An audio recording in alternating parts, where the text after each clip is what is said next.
ये कहानी है एक छोटे से हरे भरे गांव की, जिसका नाम है रतनपुर। रतनपुर गांव में दो किसान रामू और विनय रहा करते थे, जिसमें रामू एक ईमानदार किसान था, लेकिन विनय बहुत चालाक था।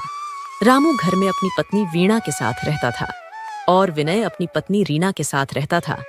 रामू और विनय दोनों ही खेती करते थे। अरे रामू भाई, इस बार तो बारिश ने बहुत अच्छा काम किया है। हमने जितना सोचा था फसल उससे भी ज्यादा बढ़िया हुई है।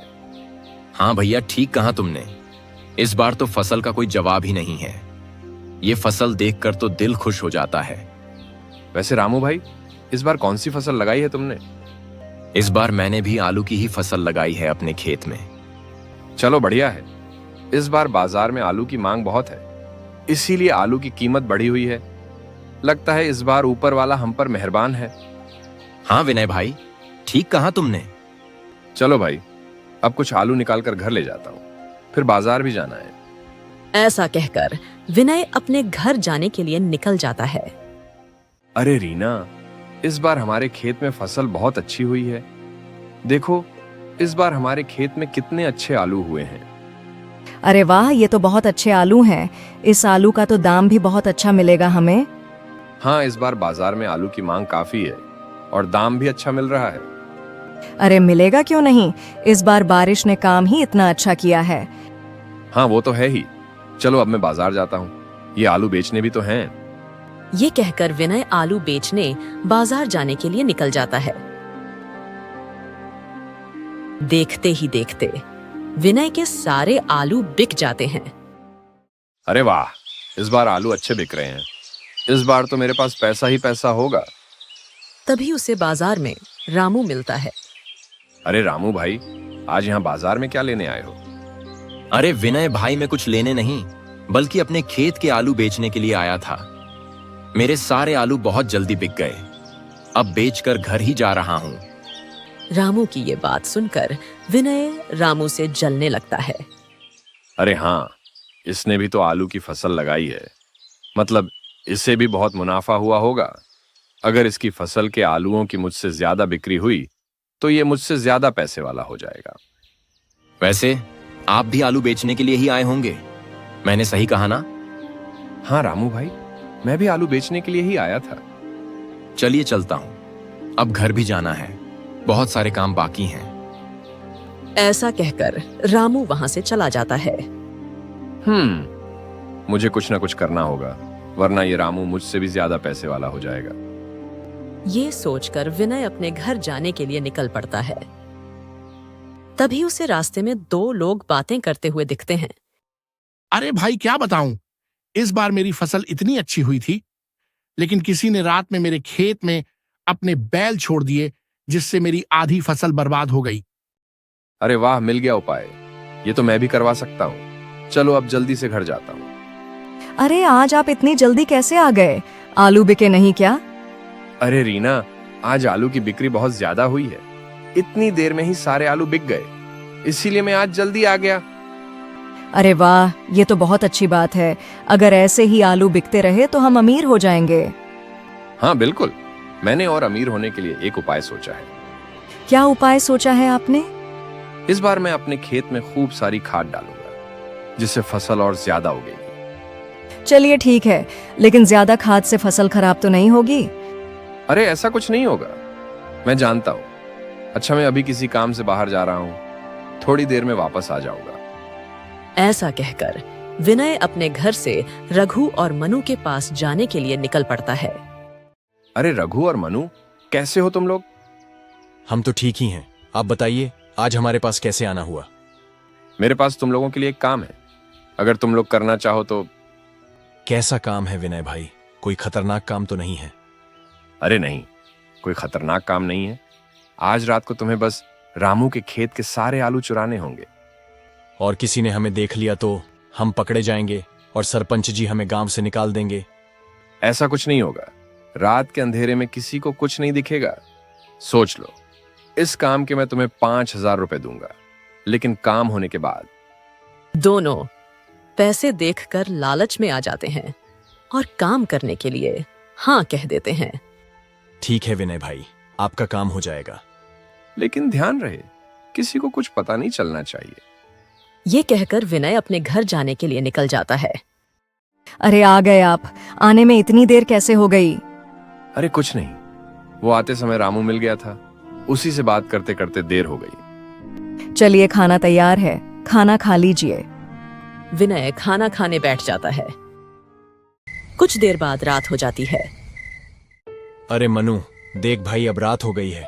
याद तो है ना, हमें रामू के खेत में फसल चुराने जाना है। हाँ भाई याद है, लेकिन अभी थोड़ा और अंधेरा होने दो, उसके बाद ही जाएंगे। थोड़ी देर बाद दोनों रामू के खेत में जाने के लिए निकल पड़ते हैं। अरे भाई मनु, यही है रामू का खेत। ध्यान से देखो, कोई आसपास है तो नहीं? नहीं, कोई नहीं है। चलो अपना काम शुरू करते हैं। जैसे ही दोनों खेत में कदम रखते हैं, तभी उन्हें वहां किसी के आने की आवाज सुनाई देती है। अरे मनु, लगता है कोई यहाँ आ रहा है। चुपचाप यहाँ से निकल जाते हैं, चल जल्दी। दोनों वहां से चुपचाप निकल जाते हैं। अरे कौन है वहां? कौन है जो इतनी रात गए खेत में फिर रहा है? जरूर कोई जानवर होगा। रामू आज रात भर अपने खेतों में पहरा दे रहा था। अरे भाई मनु, रामू तो खुद अपने खेत में पहरा दे रहा है। अब क्या करें? अब कुछ नहीं हो सकता, हमें वापस ही जाना होगा। लेकिन अगर ये काम नहीं हुआ तो हमें पैसे नहीं मिलेंगे। लेकिन रामू के सामने हम उसकी फसल नहीं चुरा सकते, हमें वापस ही जाना होगा। रघु और मनु वहां से वापस चले जाते हैं।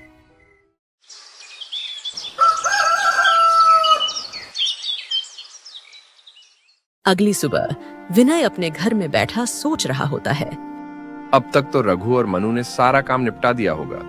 चलो मैं पता करके आता हूँ। अरे रीना, मैं खेत पर जा रहा हूँ, थोड़ी ही देर में वापस आ जाऊंगा। विनय अपने घर से रघु और मनु से मिलने के लिए निकल जाता है। वो दोनों भी उसे उसके घर की ओर आते हुए दिखाई देते हैं। अरे तुम दोनों आज यहाँ किधर जा रहे हो? जो काम बताया था वो हुआ कि नहीं? हम वही बताने आपके पास ही आ रहे थे। क्यों, क्या हुआ? कल रात रामू खुद अपने खेतों में पहरेदारी कर रहा था, इस वजह से आपका काम नहीं हो पाया। तुम दोनों मिलकर भी एक काम ठीक से नहीं कर सकते। अब मुझे ही कुछ सोचना होगा। चलो अब तुम लोग यहाँ से जाओ, मैं तुम दोनों से बाद में मिलूंगा। रघु और मनु वहां से चले जाते हैं और विनय भी अपने घर चला जाता है। अरे आ गए आप। चलिए खाना तैयार है, खाना खा लीजिए। विनय खाना खाने के लिए बैठ जाता है। अच्छा, अब मैं बाजार जा रहा हूँ, आज और ज्यादा आलू बेच कर आऊंगा। ये कहकर विनय बाजार जाने के लिए निकल जाता है। आज भी देखते ही देखते विनय के सारे आलू बिक जाते हैं। अरे वाह, कमाई तो कल से बहुत अच्छी ही हो रही है। आज फिर रामू उसे बाजार में मिलता है। अरे विनय भाई, कैसे बिक रहे हैं आलू? आलू तो बहुत ज्यादा बिक रहे हैं। तुम बताओ, तुम्हारे आलू बिक रहे हैं कि नहीं? हाँ भाई, अच्छे बिक रहे हैं। अरे भाई रामू, आजकल रात को तो तुम मिलते ही नहीं हो। कहाँ रहते हो रात को तुम? अरे भाई, मैं रात को अपने खेतों में पहरेदारी करता हूँ। अरे भाई रामू, तुम फसल की इतनी चिंता मत करो, फसल को कुछ नहीं होगा। ठीक है विनय भाई, अच्छा अब मैं चलता हूँ। ये कहकर रामू वहां से चला जाता है।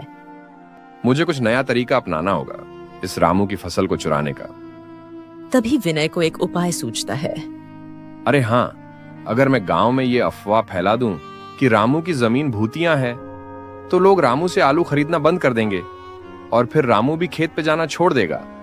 तभी मैं उसकी फसल को चुरवा सकता हूँ। ये सोचकर विनय अपने घर जाने के लिए निकल जाता है। अरे आप आज भी इतनी जल्दी आ गए?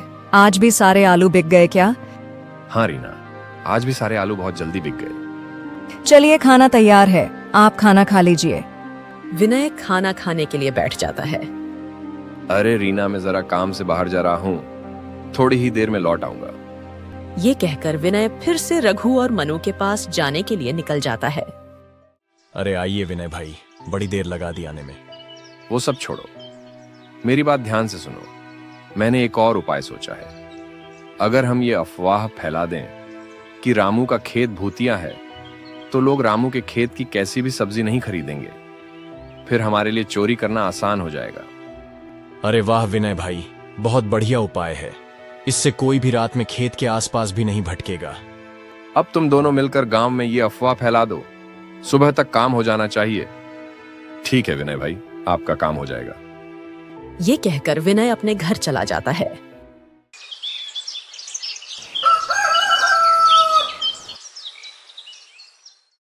अगली सुबह तक सारे गांव में ये अफवाह फैल जाती है कि रामू का खेत भूतिया है।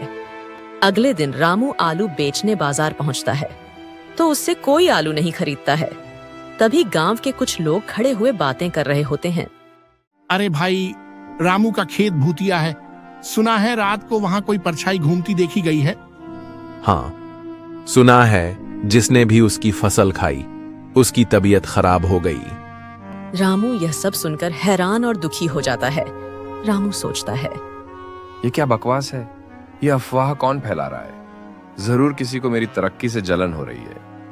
रामू सीधा सरपंच जी के पास जाता है।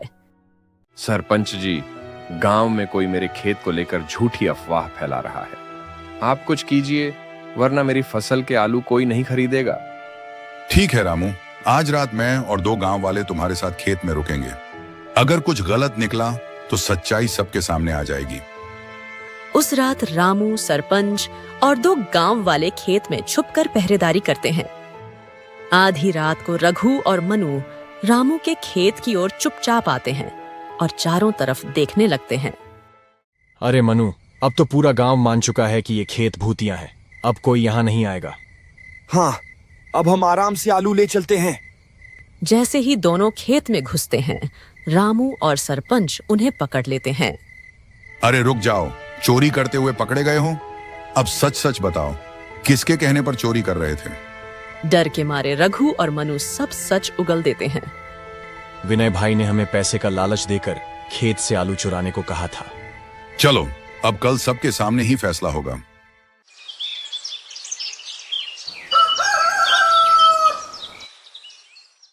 गांव में अगली सुबह पंचायत बुलाई जाती है। रघु और मनु सारा सच सबके सामने बताते हैं। विनय, तुमने सिर्फ अपने लालच के लिए गांव की इज्जत, दोस्ती और भाईचारे को बेचा। ये बहुत बड़ा अपराध है। मुझे माफ कर दो रामू भाई, मुझसे बहुत बड़ी गलती हो गई। मैं जलन और लालच में अंधा हो गया था। मैं तुम्हें माफ तो कर सकता हूं, लेकिन तुम्हारे कर्म तुम्हें सिखाएंगे कि लालच का अंजाम क्या होता है। सरपंच विनय को गांव की सेवा करने और रामू की खेती में मदद करने का आदेश देता है।